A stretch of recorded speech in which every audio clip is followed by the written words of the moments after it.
Sometimes I have to applaud WWE for at least trying to put on a good show. Specifically, SummerSlam 2015. You know, you were really hyping it up strong, building it up strong. You were promoting the crap out of this event. You wanted to make it feel like a big event with, Jon Stewart as the guest host, and you booked Cena versus Rollins in that big rematch from 2014. You had Brock Taker on the card. You had a match like Sheamus Orton on the card. You had Reigns and Ambrose versus the Wyatts. You had a stacked card. And then you ruined the entire thing with stupidity. And when I look back at SummerSlam 2015, everything about the show, in one way or another, was stupid. Let's start with one thing. Let's start with the first thing that made this show ridiculous, was the fact that you made it 4 hours. Because WWE can barely handle a 3-hour show, so let's add another hour. Yeah. I've seen WWE do 4-hour shows where time management was not right. And, yeah. Of course, why did SummerSlam need to be 4 hours? Let me look at the match card. Good. It was good that you had 10 matches on the card. That was good. But I could think of some of these matches that didn't need to happen. Or if you wanted them to happen, why weren't they on the pre-show? Like, look at Dolph Ziggler versus Rusev ending in a double countout. A, why is this feud happening? B, why is this match ending in a double countout? C, who does this match help? Who does this match help at all? You wanted to do this match so bad, put it on the goddamn pre-show. Stephen Amell and Neville defeating Stardust and King Barrett. You can't think of anything else to do with any of those three guys than to stick them with a non-wrestler in a stupid match. Oh, well, Stephen Amell, he really surprised me. It was stupid. Everything about it was stupid. This whole feud was cool, but it was fun, but it was stupid. It was fun, but it was stupid. Just like a lot of this show was stupid. If you really wanted to do that match, put it on the goddamn pre-show. Why did it need to be on the main card? That's just my gripe. Then you open the show with Sheamus versus Randy Orton. Granted, we've seen this match 100 freaking times before, and the match actually surprised me with just how good it was. The crowd was actually behind it. The match was actually not that bad. But it's like, I've seen this damn match already. It's starting to become so repetitive that even if they have a 5-star classic, it'll come across as nothing but a Raw mid-card match. That's just in my opinion. You had this fatal 4-way tag match for the tag team championships. This is an example of time management being really off because it just barely went over 10 minutes. This match had the potential to be a classic, and it could have went 20 minutes, and I would have been fine with that. But the one thing I loved about this match, New Day went over. God bless them. They ran with their gimmick that was shitty, and they made it work into something that's entertaining and actually cool to watch. So this match, even though it was solid, my one gripe was that it was just a little bit too short. And then you had Ryback defeating The Big Show and The Miz for the IC Championship. Why? Honestly, this match was dumb. This match barely lasted 5.5 minutes. It was 5:33. Ryback, he goes over here as the champion, which is fine.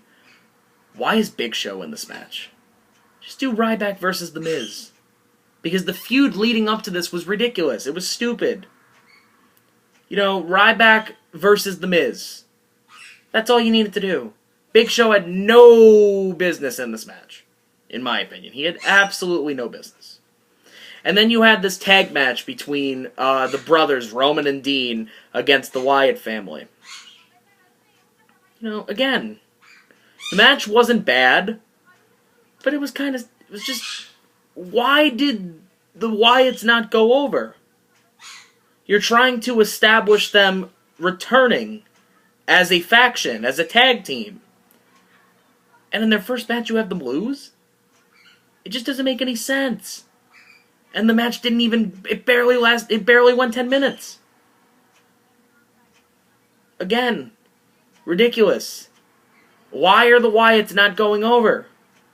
It's not necessarily going to hurt Roman Reigns.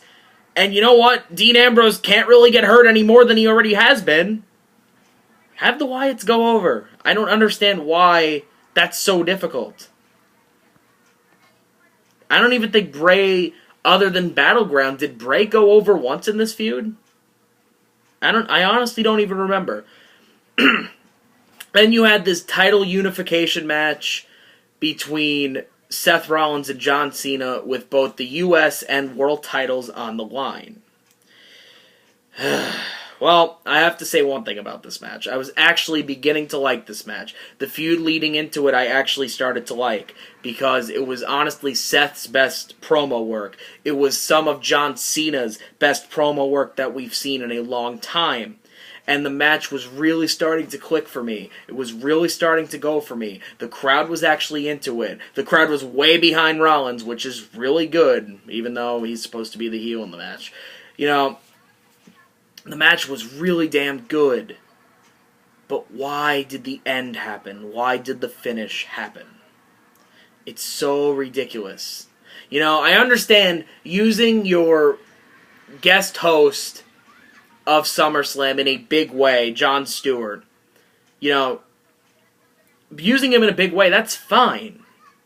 But why did he need to interfere in this match? You could have made him the special ref for the triple threat Divas match that followed this. You could have made him a special guest enforcer for Kevin Owens versus Cesaro if you built that feud up really good.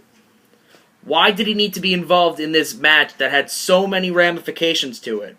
This match was really good, but the finish completely ruined it for me again.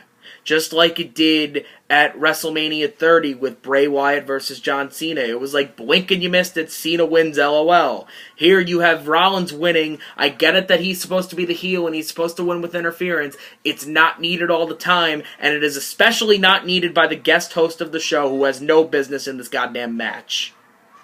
If you wanted to make him the special ref, that's fine.